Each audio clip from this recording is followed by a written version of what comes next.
नमस्कार, आप देख रहे हैं आज तक। मैं हूं आपके साथ रोहित सरदाना। शाम के 5 बजने वाले हैं और वक्त हो गया है दंगल का। कोरोना काल है और बंगाल में चुनाव अगले साल, इसीलिए सियासत के केंद्र में बंगाल है। जी हां, कोरोना की महामारी के बावजूद जितनी खिटपिट बंगाल और केंद्र सरकार के बीच हो रही है, उसने लोगों को सोचने पर मजबूर कर दिया है कि क्या यह सब कुछ चुनाव की तैयारी के लिए हो रहा है।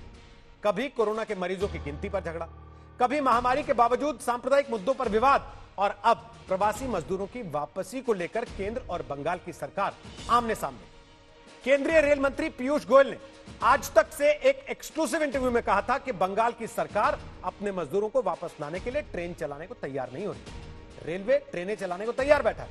ममता बनर्जी ने इसके पहले ट्वीट किया था कि बंगाल की सरकार 105 ट्रेनों में मजदूरों की घर वापसी करा रही है, लेकिन रेल मंत्री का कहना है कि इतनी ट्रेनों में सिर्फ 1 लाख लोग ही वापसी कर पाएंगे और रेलवे के मुताबिक अब तक बंगाल ने सिर्फ 9 ट्रेनों को ही मंजूरी दी है। और सिर्फ ट्रेन नहीं, अब तो झगड़ा विदेश से वापस लाए जा रहे भारतीयों को लेकर भी होने लगा। बंगाल की सरकार आरोप लगा रही है कि विदेश मंत्रालय बंगालियों को वापस नहीं ला, और बात यहीं खत्म नहीं हो जाती। कानून व्यवस्था के मामले पर भी बीजेपी ममता बनर्जी सरकार को लगातार घेर रही है। 4 दिन पहले हुगली के तेलनीपाड़ा इलाके में हुई घटना के बाद पुलिस ने 126 लोग गिरफ्तार किए। इस घटना के दौरान 2 गुटों में मारपीट, तोड़फोड़ और आगजनी समेत बम फेंके जाने की घटनाएं तक हुई। सवाल यह है कि कोरोना जैसी महामारी के काल में भी यह सब क्या हो रहा है? क्या चुनाव की तैयारी के लिए दोनों पार्टियां एक दूसरे पर खुद को 21 साबित करने की होड़ में जुटी हुई हैं? आज का दंगल इसी पर हो।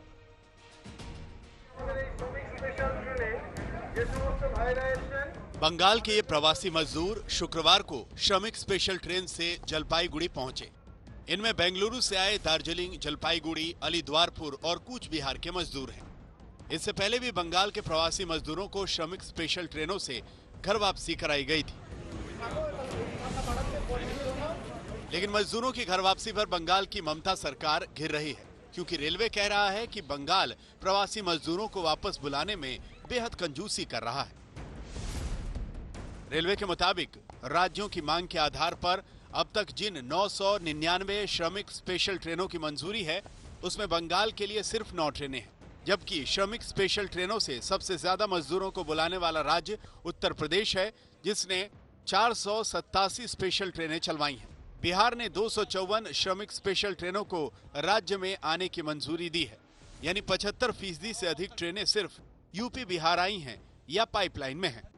अब पश्चिम बंगाल के लाखों प्रवासी देश भर में मजदूरी करते हैं, लाखों। 8 तारीख की रात को जब माननीय गृह मंत्री जी ने पत्र लिखा और 9 तारीख की सुबह वो पत्र देश के समक्ष आया, तब तक सिर्फ 2 ट्रेनों की परमिशन पश्चिम बंगाल ने दी थी। उस दिन दोपहर को हमें मिला के 8 और ट्रेन लेंगे।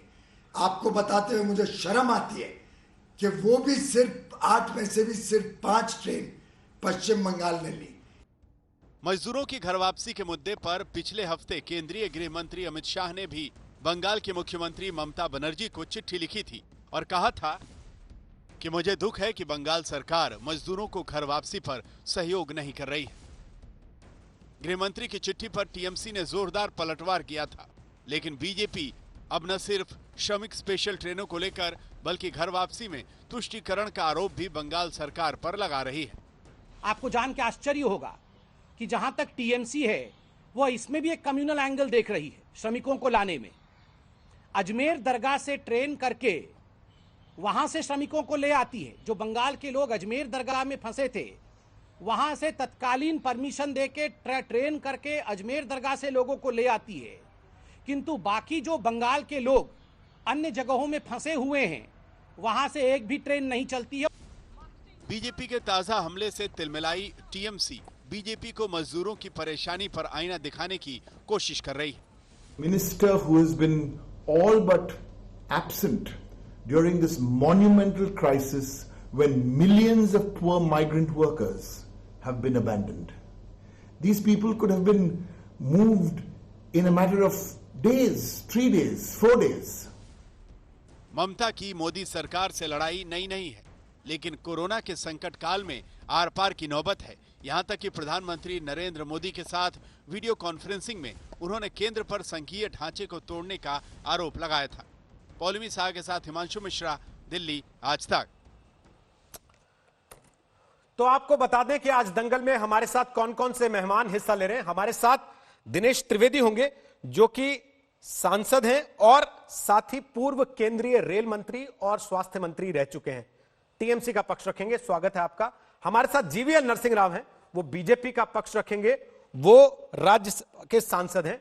हमारे साथ लॉकेट चटर्जी होंगी, वो सांसद हैं, पश्चिम बंगाल से आती हैं और खास तौर पर उस इलाके में जहां 2 रोज पहले बेहद तनाव हो गया, वहां की बात वो आज सामने रखेंगी। और हमारे साथ इस समय अरविंद वाजपेयी आ गए हैं जो कि नेता हैं एलजेपी का पक्ष रखेंगे। और हमारे साथ दिनेश वार्ष्णेय होंगे, वो सीपीआई के नेता और प्रवक्ता हैं। लेकिन आप सबसे बातचीत शुरू करें उसके पहले एक घटना का जिक्र और कर दे जो बंगाल में चर्चा में रही पिछले 2 दिन से। हुगली जिले के तेलनीपाड़ा में सोमवार की रात 2 समुदायों में झड़प हुई। आरोप यह लगा कि कोरोना की गाइडलाइंस का उल्लंघन करने से रोकने पर एक गुट ने तोड़फोड़ की, जिसके बाद वहां पर तनाव काफी ज्यादा हो गया। पुलिस का दावा यह है कि इस मामले में 125 लोगों को कम से कम गिरफ्त में लिया गया है। लेकिन बीजेपी का आरोप है कि इस मामले में भी सांप्रदायिक राजनीति तृणमूल कांग्रेस की सरकार कर रही है।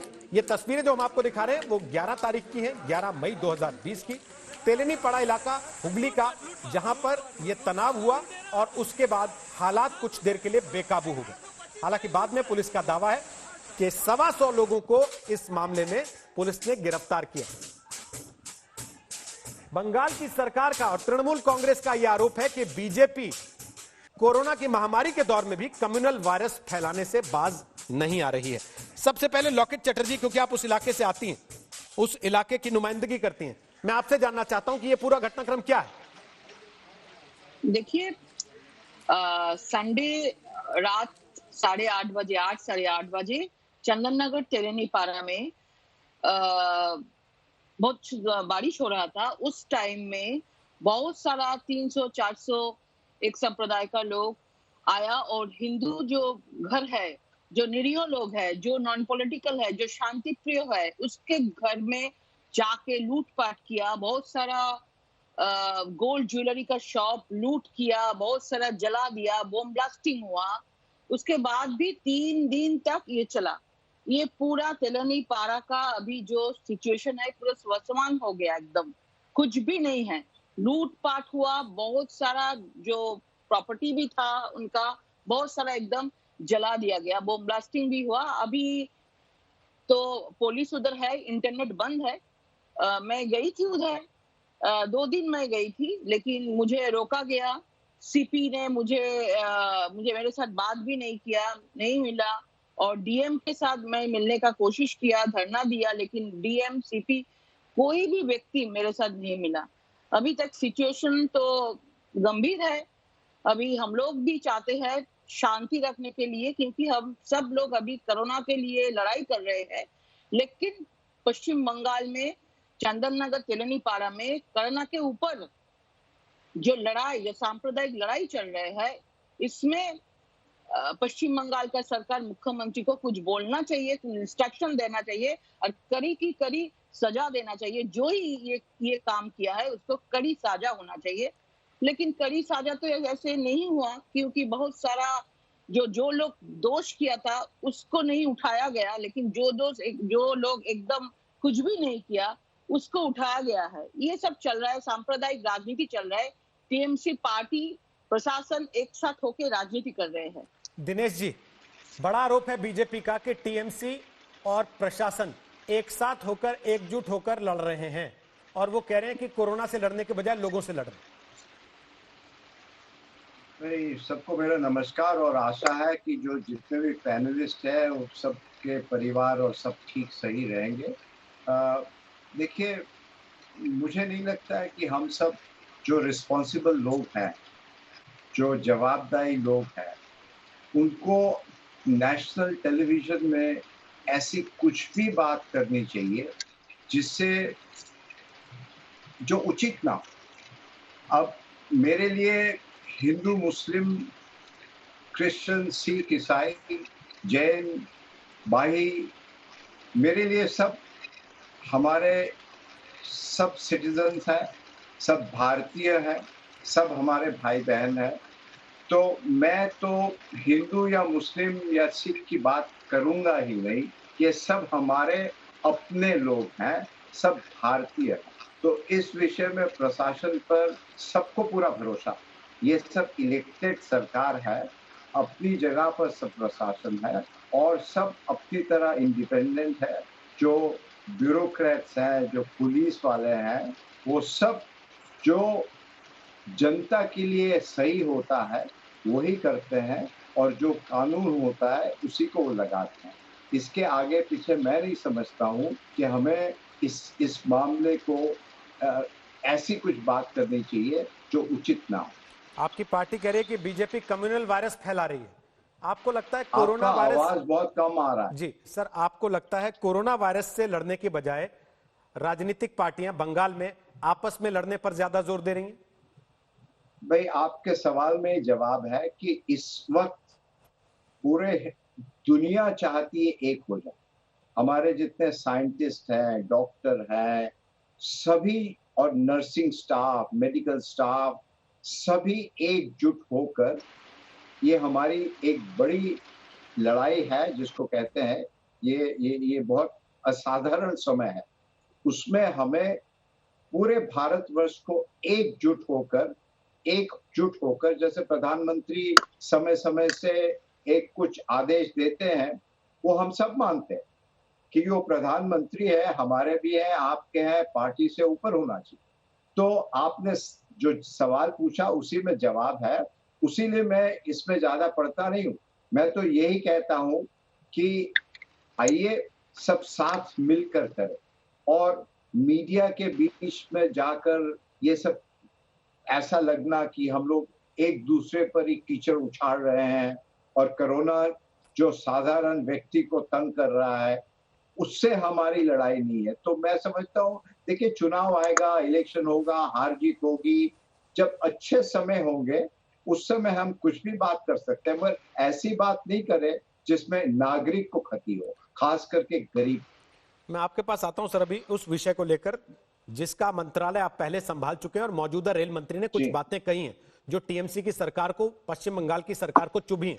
उसके पहले लॉकेट चटर्जी जाएंगे, उनसे एक सवाल केवल और है। लॉकेट चटर्जी, मेरा सवाल यह है कि क्या ये झगड़े, ये तनाव, ये आरोप प्रत्यारोप इसलिए हो रहे हैं क्योंकि अगले साल चुनाव होने वाला है बंगाल में, वरना शायद मामला ठंडा रहता? देखिए, ये जो सिचुएशन है इसमें कोई राजनीति नहीं होना चाहिए।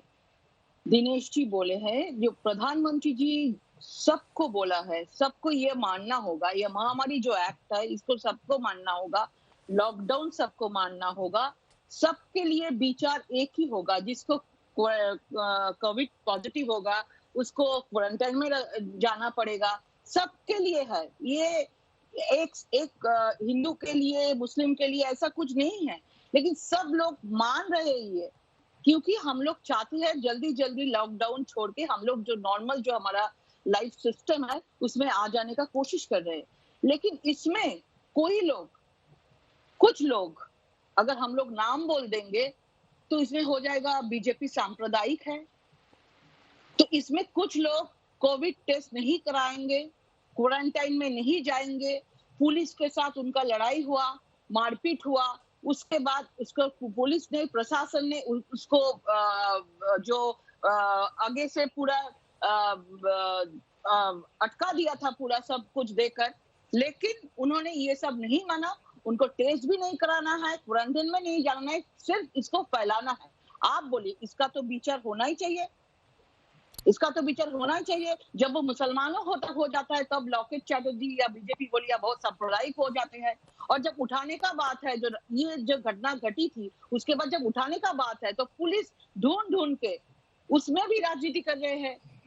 जो कुछ भी नहीं है, जो एकदम निरीह है, शांति प्रिय है, जिसका घर लूट हुआ है उसमें उसको उठाने वाला है, लेकिन जिन्होंने ये किया है उसको नहीं उठा रहा है। इसमें भी तो सांप्रदायिक राजनीति पुलिस ने कर रहे हैं, प्रशासन ने कर रहे हैं, तुष्टिकरण का राजनीति कर रहे हैं। शुक्रिया लॉकेट चटर्जी आज तक पर आने के लिए। लॉकेट चटर्जी बड़ा आरोप लगा रही है कि सांप्रदायिक राजनीति हो रही है। दिनेश जी, अब मैं आ रहा हूं रेल के मसले पर, उसमें भी आपकी सरकार पर सांप्रदायिक राजनीति होने का ही आरोप लगा। जो बात कल रेल मंत्री ने कही उससे एक कदम आगे आज संबित पात्रा, बीजेपी के प्रवक्ता जिन्होंने प्रेस कॉन्फ्रेंस की, वो ले गए। उन्होंने कहा अजमेर से तो लोगों को ले आती है ममता बनर्जी की सरकार, लेकिन बाकियों के लिए वो ट्रेन चलाने को हामी नहीं भरती। क्या वाकई ऐसा? देखिए, मैं नहीं समझता हूं कि मुझे इसमें कोई क्लैरिफिकेशन देने की आवश्यकता है। ये मैं इसलिए कह रहा हूं कि सब आज सब खुला है, सब इंटरनेट पे है, सब सोशल मीडिया पे है। हमारी चीफ मिनिस्टर ममता जी ने बाकायदा प्रेस कॉन्फ्रेंस की है, बाकायदा सब चीफ मिनिस्टर 18 चीफ मिनिस्टर को उन्होंने चिट्ठी लिखी और कहा कि जितने भी लोग, चाहे वो बंगाली हो कि बंगाली ना हो, उस मायने में उनके लिए सब हिंदुस्तानी है, जिसको भी बंगाल आना है आइए, और उनके लिए जो भी व्यवस्था बंगाल में करनी पड़ेगी वो हम करने के लिए तैयार है। ये मार्च के एंड में कहा था ममता जी ने, ये है सब जगह पर है, ये रिकॉर्ड में है, तो आप रिकॉर्ड देख लीजिए। और देखिए, हम आपको ये दिखा रहे हैं, यहाँ पर 100 से ज्यादा ट्रेन की लिस्ट है, पता नहीं आप देख सकते हैं कि 100 से ज्यादा ट्रेन की लिस्ट है, और ये लिस्ट एक दिन में नहीं बनती। और रेल ने खुद 100 ट्रेनें, 100 से ज्यादा बंगाल के लिए दी है, तो वो कैसे हुआ? इसमें ऐसा होता है कि 3 मई से 7 मई तक, और हमारे पास सब चिट्ठियां हमारे पास है, आप कहें तो हम दिखा दें, और ये सब चिट्ठियां इंटरनेट भी नहीं है। इन चिट्ठियों में चीफ सेक्रेटरी ने उनके काउंटर पार्ट, चाहे वो राजस्थान हो, चाहे वो केरला हो, चाहे वो कर्नाटका हो, चाहे वो हरियाणा हो, कि भैया आप बताएं कितने लोग आना चाहते हैं, उसके आंकड़े हमें दीजिए।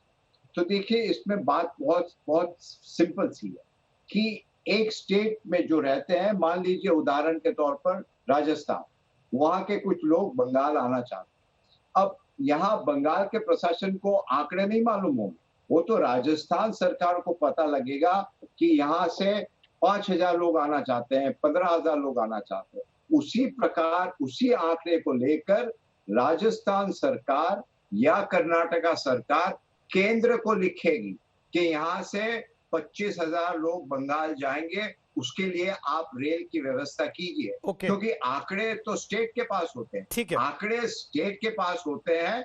तो ये ये क्यों कर रहे हैं भैया? ये आज जो समय है वो हिंदुस्तान को एक रखने का। यदि हम चाहते हैं, और मैं भी ये चाहता हूं कि भारत अपने बलबूते पे रहे, मगर ऐसे आपसी झगड़ों में, और केंद्र बड़ा है सर, और मैं तो ये कहूंगा कि मैं तो ये कहूंगा कि पीयूष जी मेरे भी बहुत अच्छे दोस्त हैं जी। पीयूष जी को चाहिए कि एक टेलीफोन उठाए, और ममता जी के साथ भी उनके संपर्क अच्छे हैं, और कहिए भैया दीदी आप बताइए क्या करें, कैसे करें, हम लोग को मिलजुल के करना है। उसकी बजाय यदि हम प्रेस में जाए, ट्वीटिंग में जाए, तो ये मैं समझता हूं देश के लिए अच्छा नहीं है। दिनेश जी, और एक चीज, जो गरीब से गरीब, आप देखिए आज माइग्रेंट लेबर की क्या हालत हो रही है जी। नहीं सर, उनको देखकर दिल बैठ जाता है। ये हमारे भाई बहन है आके। नहीं सर, सवाल ये उठेगा ना कि ममता जी का दिल नहीं बैठ रहा था क्या? उन्होंने वो चिट्ठी कब लिखी है जो चिट्ठियां आप दिखाना चाहते हैं? जरा उनकी तारीख भी देख ली जाए। उसके पहले एक बार जीवीएल इंटरव्यू करना चाह रहे हैं सर। मार्च के एंड में लिखी थी भैया, और ममता जी के दिल के विषय में आप नहीं जानते हैं। आप तो आज आए हैं, वो तो 35 साल से लड़ रही है। नहीं सर, इसीलिए हमने आपको बुलाया ना कि आप जानते हैं उनके दिल के विषय में, तो आप बताएं कम से कम। भैया अपनी सीमा में रहकर हमें बात करनी है। ठीक है सर। देखिए, हम लोग यहाँ कोई कटघरे में आपके नहीं खड़े हैं। नहीं, बिल्कुल आपको कोई कटघरे में नहीं खड़ा कर रहा, आपकी जनता ही कटघरे में खड़ा करती है सर आपको। हम लोग कटघरे में नहीं खड़ा करते, हम तो केवल जनता के सवाल आपके सामने रख सकते हैं। है ना, आज गरीब के साथ कोई खड़ी है तो ममता बनर्जी खड़ी। आप कह रहे हैं ममता बनर्जी खड़ी है, लेकिन अभी जीवीएल नरसिंह राव को सुन लेते हैं, क्योंकि उनके मंत्री और उनके सारे नेता एक सुर में कह रहे हैं कि आप लोग नहीं खड़े हैं साथ में। जीवीएल वो कह रहे हैं कि हमने तो चिट्ठी लिख दी थी, और ममता बनर्जी तो देश भर से बंगालियों को लाने को तैयार है। ये चिट्ठी दिख रही है आपको? बोलिए जीवीएल। मैं जवाब देना चाहता हूं। ये चिट्ठी दिख रही है? जीवीएल जवाब दे रहे हैं सर आपकी बात का। दिनेश त्रिवेदी जी सांसद हैं, पूर्व मंत्री हैं, रेल मंत्री रहे हैं, सज्जन हैं, बहुत जानकारी रखते हैं, बहुत इन्फ्लुएंशियल हैं। ममता बनर्जी खुद रेल मंत्री रह चुकी हैं, ये पूरा उनकी वर्किंग जानते हैं, लेकिन आज कुछ गलत तर्क प्रस्तुत करने की कोशिश कर रहे हैं। ये आपसे उम्मीद नहीं करते हैं दिनेश जी। दिनेश जी, हम आपसे सच सुनना चाहते हैं। सच ये है कि सबसे ज्यादा शोर मचाने वाले प्रदेश सबसे कम माइग्रेंट लेबर के लिए काम कर रहे हैं, उसमें ममता बनर्जी की सरकार, पश्चिम बंगाल की सरकार सबसे ऊपर है। और सच्चाई जनता को पता होना चाहिए। हम सच्चाई से परे होकर नहीं बात कर सकते हैं।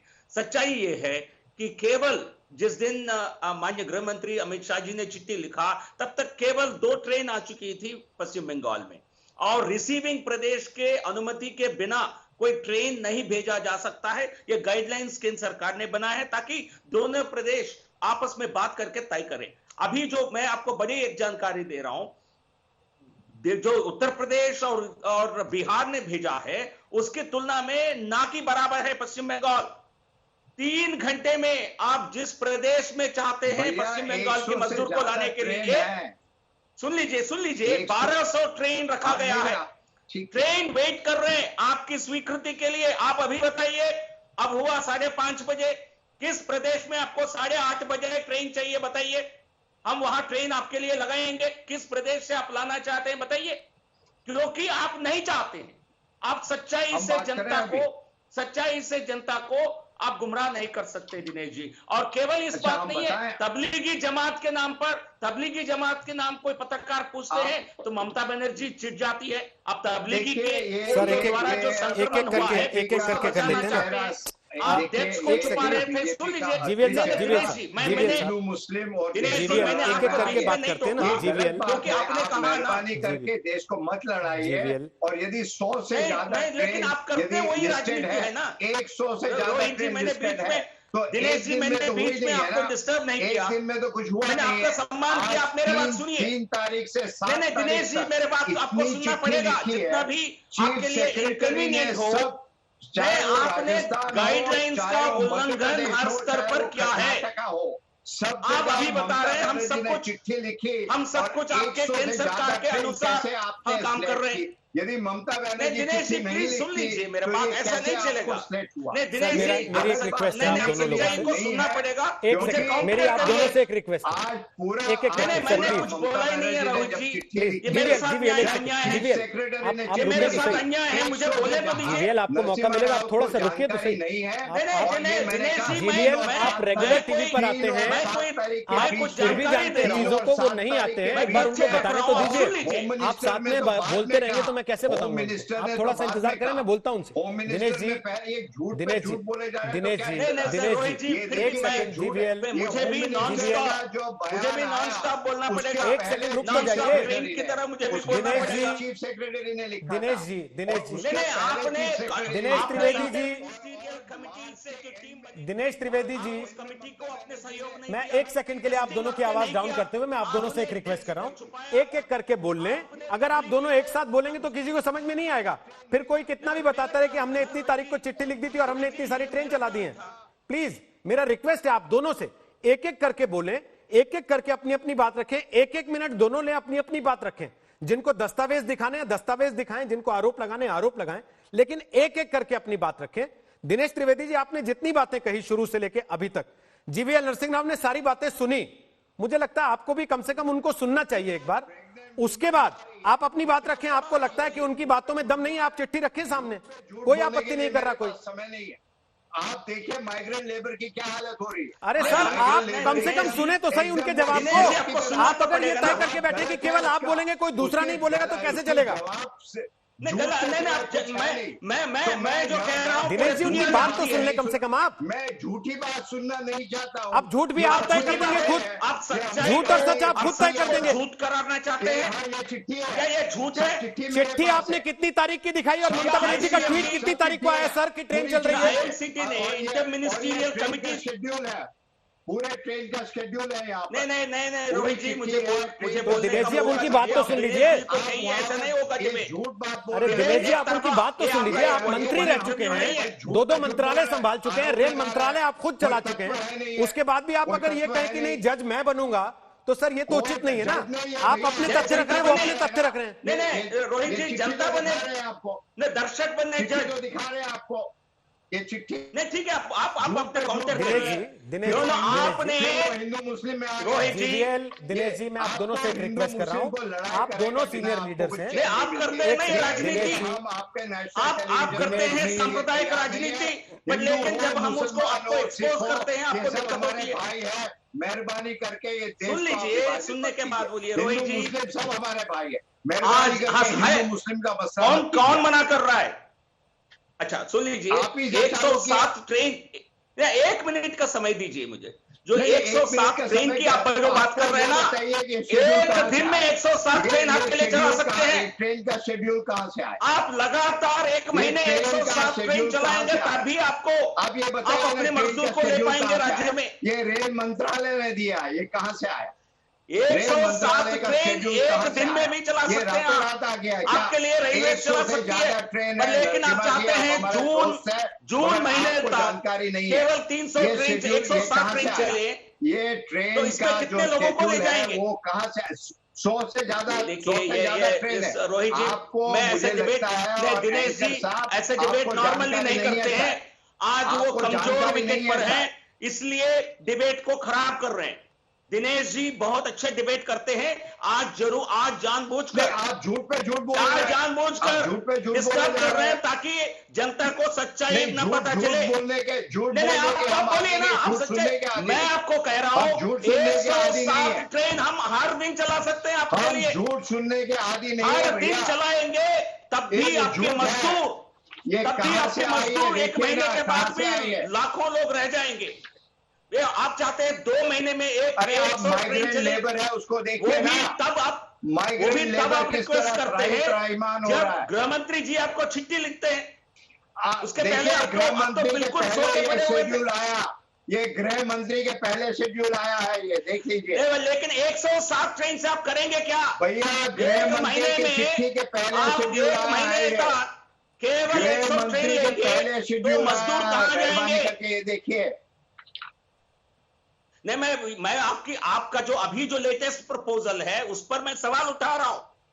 आप जून महीने तक 107 ट्रेन लेकर के आप माइग्रेंट लेबर को कैसे रिलीफ देंगे ये बताइए ना। 1 लाख मजदूर को बंगाल ले जाकर, आपके करोड़ों बंगाली माइग्रेंट हैं हर प्रदेश में। आप सुन ही नहीं रहे, आप ही बोल रहे हैं। नहीं, आपने बीच में डिबेट को खराब किया ताकि जनता को सच्चाई मालूम न पड़े। मैंने खराब किया कि आप झूठ बोल रहे हैं और वो सांप्रदायिक मैं लेकिन अभी तक आपके प्रदेश में कितने ट्रेन है और केवल 9 ट्रेन क्यों है? मैं आपको कह रहा हूं आज रात को चाहिए था क्या 107 ट्रेन? आपको आज रात को या कल सुबह चाहिए क्या 107 ट्रेन? उपलब्ध कराएगी पड़ी हुई है, शेड्यूल है, पूरा ट्रेन का शेड्यूल है, आप ले रहे हैं। आपको भी ट्रेन का शेड्यूल है। नहीं, लेकिन 107 ट्रेन 2 महीने में चला करके आप ये समस्या को कैसे खत्म करेंगे? माइग्रेंट लेबर पश्चिम बंगाल में केवल 1 लाख आना चाहते हैं। आज आप कहिए, आज ममता बनर्जी को बोलने दीजिए, मैं सभी को स्पेशल ट्रेन के लिए अनुमति देती हूं, सारे प्रदेशों को। आप एक स्टेटमेंट दिलाइए, मैं आपसे मैं चैलेंज कर रहा हूं।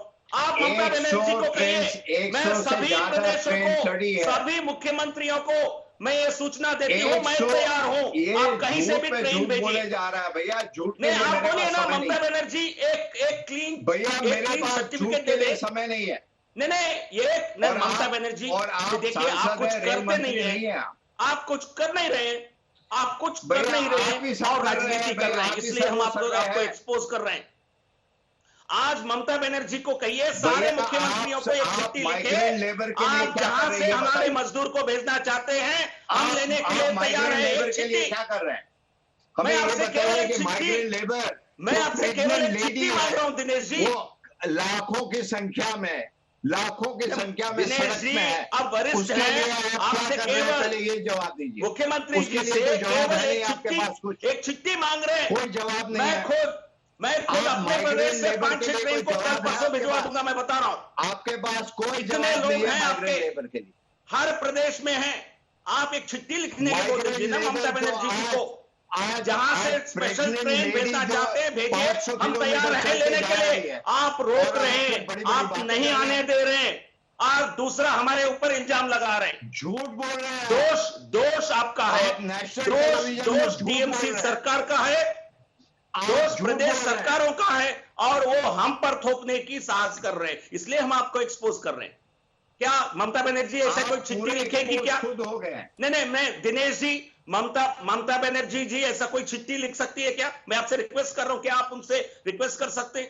सारे मुख्यमंत्रियों को एक चिट्ठी लिखे कि मैं तैयार हूं, हमारी सरकार हर प्रदेश से लेने के लिए तैयार है, आप भेज दीजिए। ऐसा कोई चिट्ठी आप दिला सकते हैं? हम आपके लिए अगले 5-10 दिन में चाहिए तो 500 ट्रेन के इस्तेमाल, 500 ट्रेन का हम 500 ट्रेन का अरेंजमेंट कर सकते हैं आपके लिए। 500 क्या 1000 भी हो सकता है, आप बताइए ना। देखिए, आप शांति से सुनेंगे मेरी बात? मैं सुनूंगा, आप नहीं सुन रहे थे इसलिए मुझे चिल्लाकर बोलना पड़ रहा है। मैं आपके साथ डिबेट में मैं बहुत शांति से बात करना चाहता हूं दिनेश जी। हमने पहले जी हमारे ओपनिंग रिमार्क्स में सब बात कर दी, और उसके बावजूद यदि आप कुछ बोल रहे हैं, हमने कहा ना 3 तारीख से लेकर 7 तारीख तक चीफ सेक्रेटरी और सब चिट्ठी मेरे पास पड़ी है। हम कभी ऐसी बात नहीं करते जो तत्व हमने देखे नहीं है। चीफ सेक्रेटरी ने सभी स्टेट को लिखा है, मेहरबानी करके आप चाहिए, यदि एंकर साहब आप चाहिए, आपको भी हम चिट्ठी दे सकते हैं, आपका ईमेल आईडी हमको दे दीजिए, आप एक चिट्ठी दे दीजिए, दिनेश जी, मैंने तो आपसे केवल एक सवाल पूछा, जो कि आप ना तो सवाल सुनने को तैयार है ना जवाब देने को तैयार हैं। आप लगातार बोले चले जा रहे थे, मैंने तो छोड़ दिया बीच में कि आप दोनों सांसद हैं, इस देश की जनता देखे तो कि देश के 2 सांसद आपस में कैसे बात करते हैं टीवी पर बैठ के। आप पूर्व मंत्री हैं सर, मैंने तो छोड़ दिया कि देश की जनता देखे और खुद तय कर ले कि किन लोगों को सांसद चुना जाता है इस देश में, और वो संसद में जाके क्या करते होंगे जो टीवी पर बैठकर ये कर रहे हैं। आप ये कह रहे हैं कि मैं चिट्ठी दे देता हूं। सर मैं पूछ रहा हूं, ममता बनर्जी ने ट्वीट करके कब कहा कि हम ट्रेनें चला रहे हैं? और दूसरा सवाल, जो रेल मंत्री आरोप लगा रहे हैं कि 100 ट्रेन ममता बनर्जी ने हामी भरी, उसमें से प्रति ट्रेन 1200 लोग आ सकते हैं, कुल कितने लोगों की वापसी ममता बनर्जी करा रही हैं? आप कोई सवाल सुनने को तैयार ही नहीं है। आप कह रहे हैं सब झूठ बोल रहे हैं, केवल मैं सच बोल रहा हूं। हमने तो पहले रिमार्क्स में कह दिया है कि मार्च के एंड में ममता बनर्जी ने खुद हर स्टेट को कहा, लेकिन कुछ किया नहीं है ना दिनेश जी। देखिए फिर बोलने नहीं दे रहे, और कथनी में बहुत अंतर है।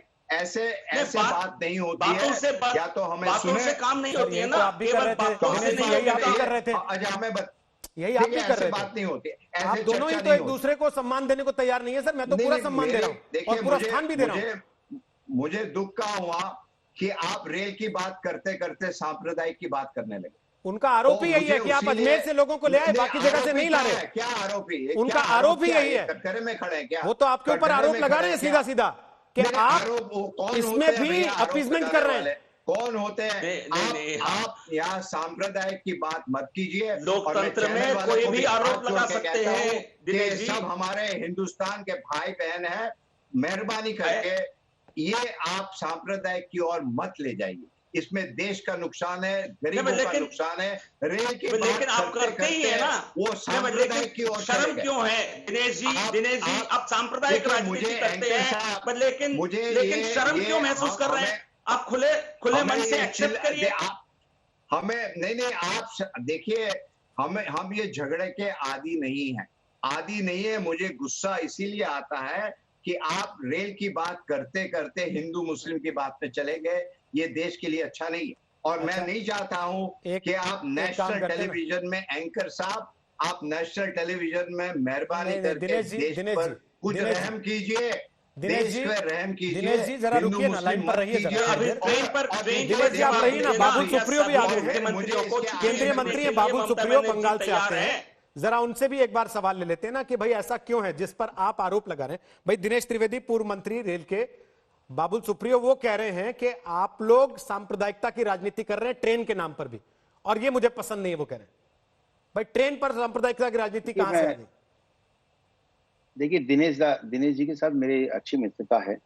अब उनके कंपल्शन है कि वो टीएमसी को डिफेंड करने के लिए आए हैं, तो उनको वही भाषा कहनी पड़ेगी जो उनके लिए राजनीतिक रूप से जो उन्हें हेल्प करती है, जो अपीजमेंट पॉलिटिक्स तृणमूल करती है। तो इस तरीके का बात करने से उनको एक बीजेपी के खिलाफ सारे चीजों का एक जरिया मिलता है। तो मैं उनको दोष नहीं देता हूँ, ना मैं कोई पर्सनल चीज बोलना चाहता हूँ। मैं सिर्फ इतना ही कहूंगा कि डेटा कभी झूठ नहीं बोलती है। देखिए डेटा अगर ये कह रही है कि अभी तक सिर्फ 9 ट्रेनें बंगाल पहुंची है और बाकी राज्यों की तुलना में अगर वो बहुत बहुत ज्यादा कम है, यूपी 300 के ऊपर काफी ऊपर चले गए, 200 के ऊपर और भी मध्य प्रदेश चले गए और सारे राज्यों में अगर ये दिखा रही है तो 9 ट्रेनें बंगाल के लिए दिखाना ये बिल्कुल अच्छी बात नहीं है। और मैं आपको ये बताना चाहता हूँ कि जो बाहर के लेबर, माइग्रेंट लेबर जब राज्य में वापस आते हैं, जब आवाज कट गई बाबुल आपकी। लॉकेट चटर्जी, जो बात बाबुल कह रहे थे मैं वापस आपके पास लेकर आ रहा हूं। वो कह रहे हैं कि डेटा झूठ नहीं बोलता, लेकिन दिनेश त्रिवेदी तो चिट्ठी दिखा रहे हैं। वो कह रहे हैं 160 ट्रेनें हम चलवाने को तैयार हैं और मार्च में हमने चिट्ठी लिख के दे दी सीएम की तरफ से। लॉकेट चटर्जी, एकदम ठीक कहा है, डेटा कभी झूठ नहीं बोलता है। आप और एक बात सुन लीजिए, जो लोग दूर दूर से ट्रेन जिसको नहीं मिला है, जो पैदल आ रहे हैं, उसमें सब राज्यों से उसको खाना सब कुछ दे रहे हैं। लेकिन उन्होंने खुद बोला है, जो माइग्रेंट वर्कर्स है खुद बोला है, जब उन्होंने पश्चिम बंगाल में घुसे, जब मुर्शिदाबाद जाने वाला का कुछ माइग्रेंट वर्कर्स है, तब पुलिस ने उसको बोला 500 रुपए दो, नहीं तो तुमको क्वारंटाइन में जाना होगा। तो इसमें तोलाबाजी भी चल रहा है। अभी पैदल आ रहे हैं सब लोग, ट्रेन नहीं मिल रहा है और पुलिस ने बॉर्डर में आके बोला, बंगाल बॉर्डर में आके बोला 500 रुपए हमको दो, नहीं तो तुमको क्वारंटाइन में जाना पड़ेगा। दिनेश जी जो है वो तो बड़े बड़े लीडर, बड़े बड़े मंत्रालय का बात कर रहे हैं, लेकिन हम लोग एकदम जमीन का बात कर रहे हैं। पश्चिम बंगाल में जमीन का क्या सिचुएशन है वो बात कर रहे हैं। जो ट्रेन अभी आ रहे हैं, जो 2-3-7 ट्रेन आया, उसमें क्या श्रमिकों को क्वारंटाइन के रखने के लिए इंफ्रास्ट्रक्चर भी नहीं है। जो लोग हमारा जो हुगली जिला में जो डानकुनी स्टेशन है हमारे पास में ही है, वहां से लोग श्रमिक ने स्टेशन में आया, वो घर चला गया। आप सोच लीजिए कितना खतरे में है वो इलाका। कुछ भी नहीं है, क्योंकि बंगाल में कुछ इंफ्रास्ट्रक्चर भी नहीं है और ट्रेन का जो दिनेश जी बोल रहे हैं वो ठीक नहीं बोल रहे हैं। ठीक, दिनेश जी बोलिए अपनी बात, फिर बाबुल आपके पास आ रहा हूं। दिनेश जी बोलिए। जूम में है दिनेश जी, लाइव प्रोग्राम चल रहा है। दिनेश जी आवाज आ रही मेरी?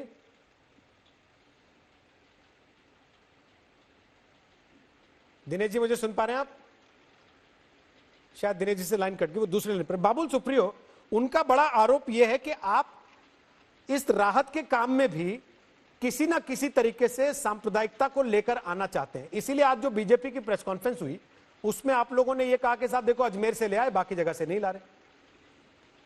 नहीं, ये बिल्कुल गलत बात है। अजमेर में भीड़ बहुत होती है। कल अगर दीदी केदारनाथ से ट्रेन चलाए, 4 धाम से ट्रेन चलाए, या हम भी अगर उसमें चलाए, तो हम इसको सांप्रदायिक रूप नहीं देंगे।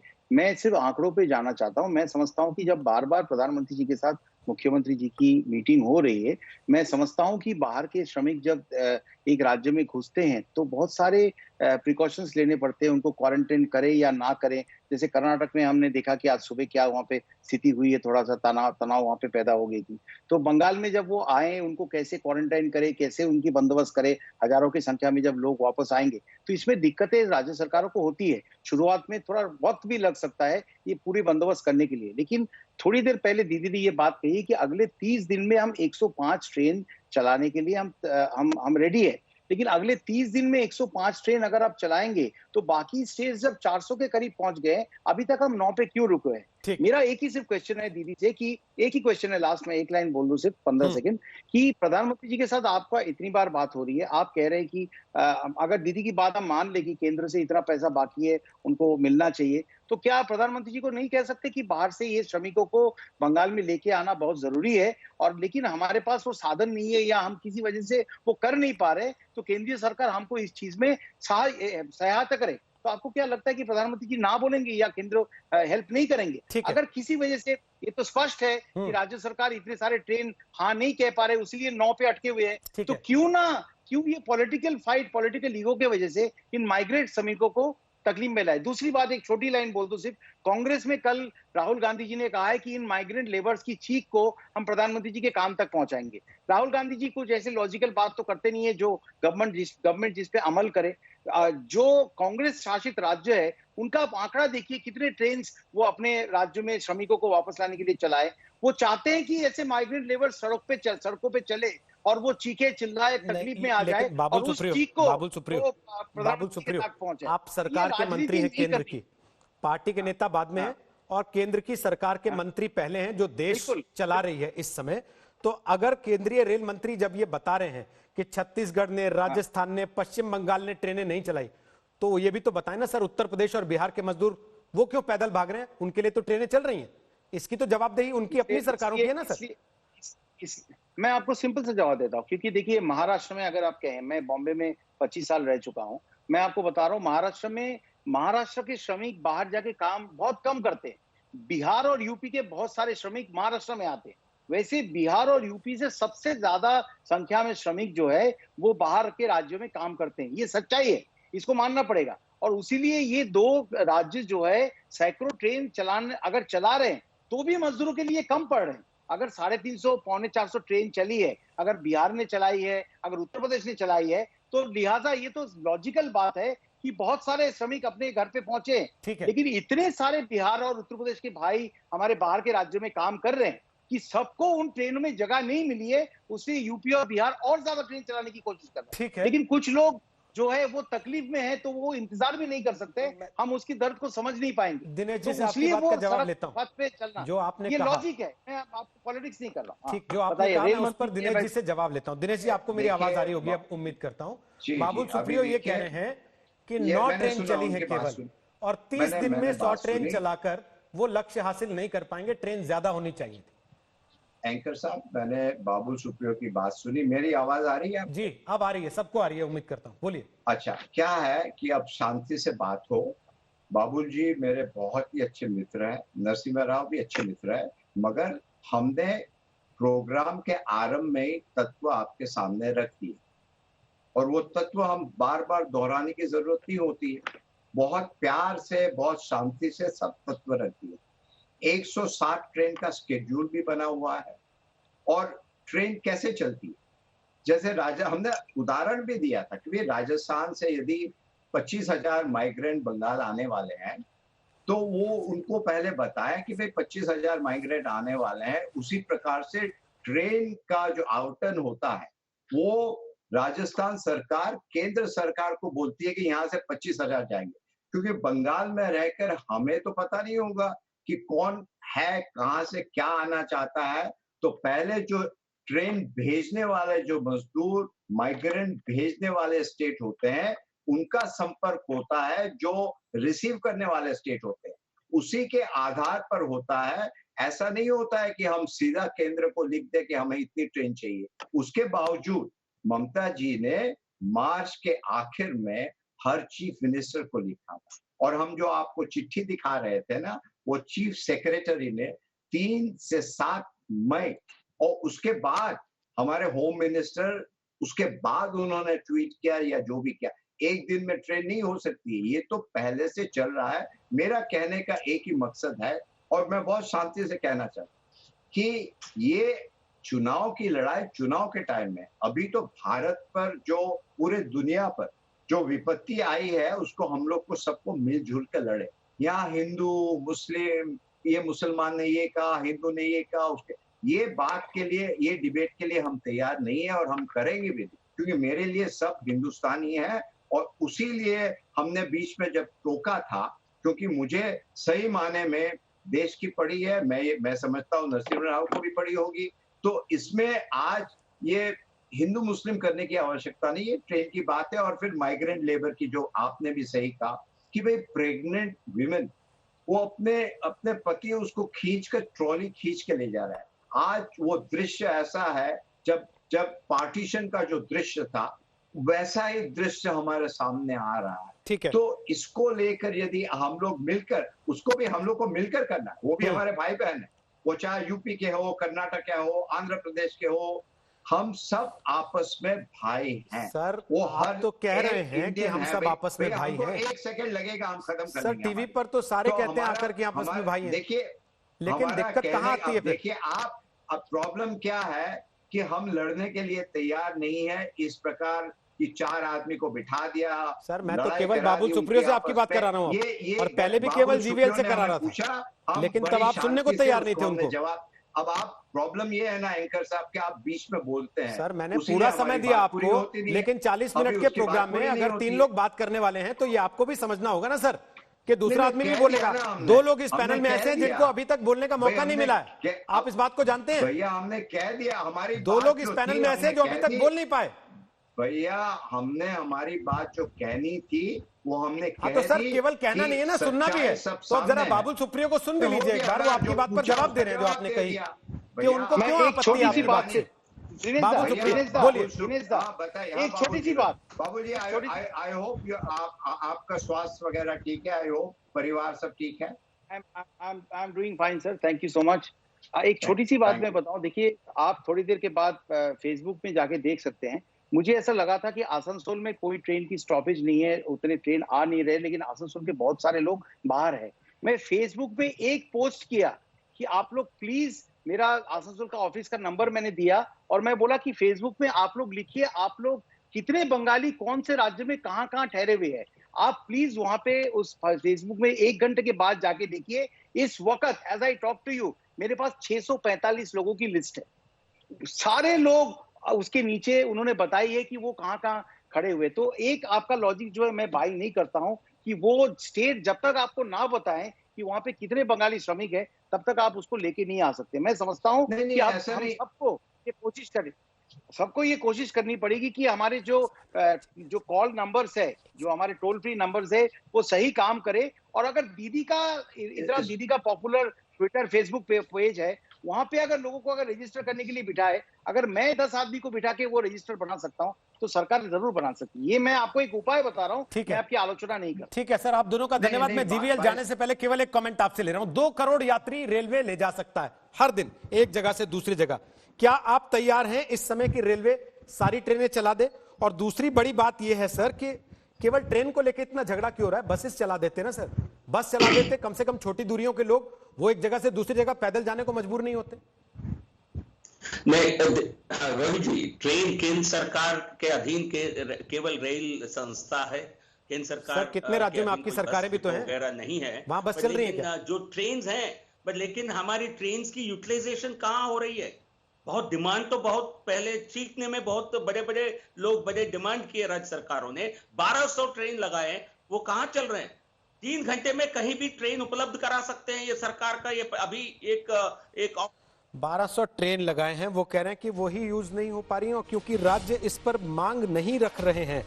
मसला यह है कि असल में इस महामारी में भी राजनीति ज्यादा हो रही है और काम कम हो रहा है। बंगाल में क्या चुनाव है, सिर्फ इसीलिए तनाव है? माफी चाहते हैं अरविंद वाजपेयी और मोनोजीत मंडल, दोनों से कमेंट आज ले ही नहीं पाए। आपने देखा किस तरीके से यह बहस लगातार गर्म होती चली गई, लेकिन बेहतर होता अगर राजनीतिक पार्टियां जनता को फायदा पहुंचाने के लिए आपस में गर्मा गर्मी करती, ना कि पॉइंट स्कोर करने के लिए।